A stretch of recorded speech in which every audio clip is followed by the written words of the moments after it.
Hi, my name is Nina, and today I'm going to be talking about two different concepts. It's something called the purity myth and slut-shaming, which I'm pretty sure all of you have heard of before. So, the reason why I thought of this topic. Well, I was watching the movie Shanti Oshanna. I don't know if I'm saying it right. I'll link it down below. It's this video that's based in Kerala. And that's a state within India that my family's from. So basically, there's this guy in this movie, or spoiler alert if you're planning on watching it. It's an insignificant thing, so I guess it doesn't really matter.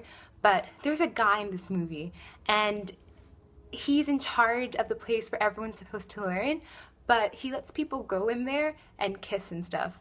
And because the movie is based in my culture, I was shocked. I was like, what? People do that in India, in Kerala, a place where boys and girls kiss together in corners. And then later on in the movie, he got arrested for human trafficking. And I remember looking at my mom and saying, is this real life? Did this guy really just get arrested for letting people, chill and kiss or whatever? And she's like, yeah, that doesn't happen in Kerala.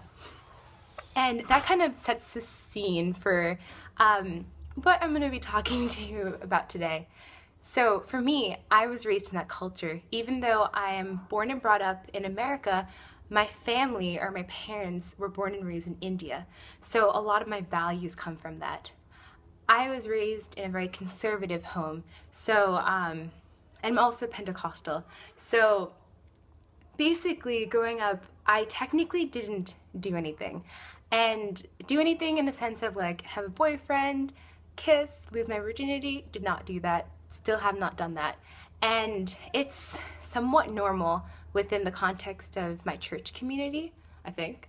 And growing up, people always thought it was really weird that I hadn't done certain things. And they were kind of like, I think that in some ways I was like looked at as kind of weird for not doing that. I have notes on the side, so I'm gonna be looking over here, just so if you wonder why I'm like staring out into space. But basically, it was looked at as kind of like a bad thing. And then all of a sudden, I came to college and like joined my Christian fellowship.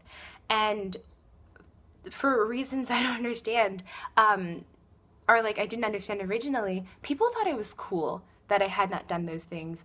And I encountered people who had done a lot of those things and had regretted it, and who said I was lucky. And that was probably the first time I ever encountered that, because all my life I thought I was kind of weird for like not doing these things because of culture and environment or whatever. But they thought I was lucky. And it made me think about these two concepts of the purity myth and slut-shaming. So there's actually a book called The Purity Myth, and it talks about how the United States of America is obsessed with virginity. And a lot of times the value of women comes from sexuality. As a disclaimer, the book says virginity is a bad thing, which I do not agree with, but I will link it down below. So, slut-shaming, I'm sure all of you know this, but I was actually watching a Young Turks video, I'll also link that, and they're saying that a lot of times for slut-shaming, women were considered sluts and it had nothing to do with their sexual lives. It was based off of their behavior or their attitude. And one guy even called girls sluts because they wouldn't sleep with him, which is a little bit ironic. And what we see here is our culture is very obsessed with this idea of purity. And it's almost like we compare ourselves to that. It's either, I didn't do this, so I'm better than you, I'm more pure than you, or I did do this, so I'm tainted, I'm no longer pure. The whole idea of purity is this idea of something clean, and the idea that something, if you do something, in theory, you're no longer pure. But this creates a problem because in the context of spiritual relationships or in the context of friendships, if you have done something, this creates an environment where there's no room for forgiveness. You allow your worth to be determined by things that you have done in the past, which is in no way biblical. And as far as like the people who are like, oh, you're more pure than me because you haven't done this, that isn't even biblical. If you look at Isaiah 64 verse 6, it says, all of us have become like the one who is unclean, and all our righteous acts are like filthy rags. We shrivel up like a leaf, and like the wind, our sins sweep us away. When I look at this verse, it just, I say this a lot, like the Bible does this to me. It blows my mind, because even the most righteous person, even the most pure person you know, and I'm not even close, like I'm not like at all close to that. I don't know anyone who's close to that. It's like filthy rags.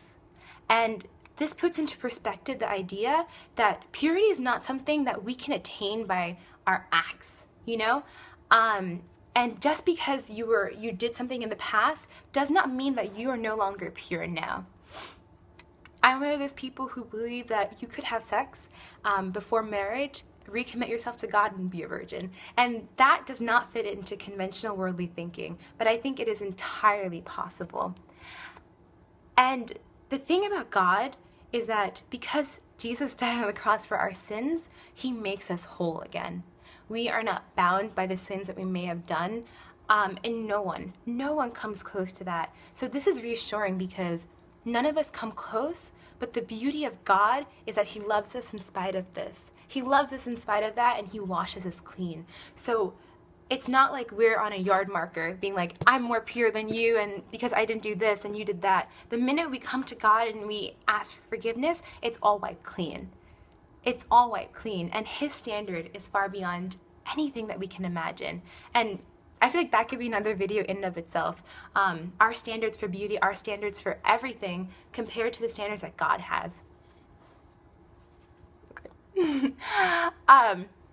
And I want to finish off by reading, I would recommend you read Matthew 21 through 16. It talks about a parable, but I'm going to just read part 10 through 16 to give you a little bit of context.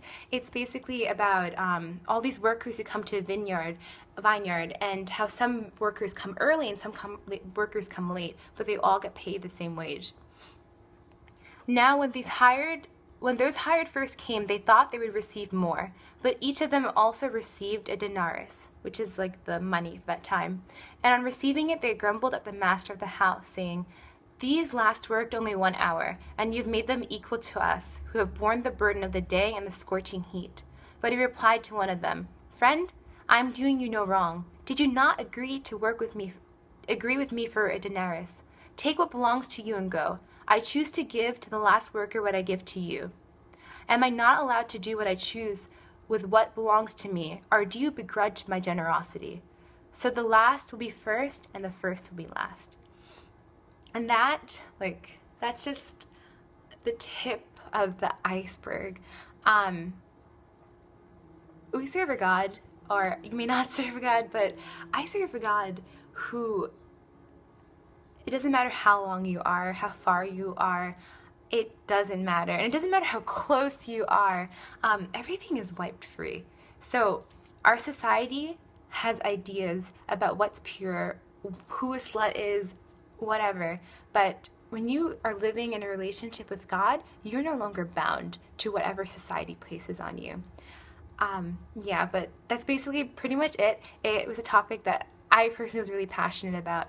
I want to make more YouTube videos talking about topics like this, so if you have a topic that you'd like me to read the Bible about and learn more about, just like comment and let me know, tell me in person. If you're my friend and watching this. And yeah, I'm sorry if this video was so long. Bye.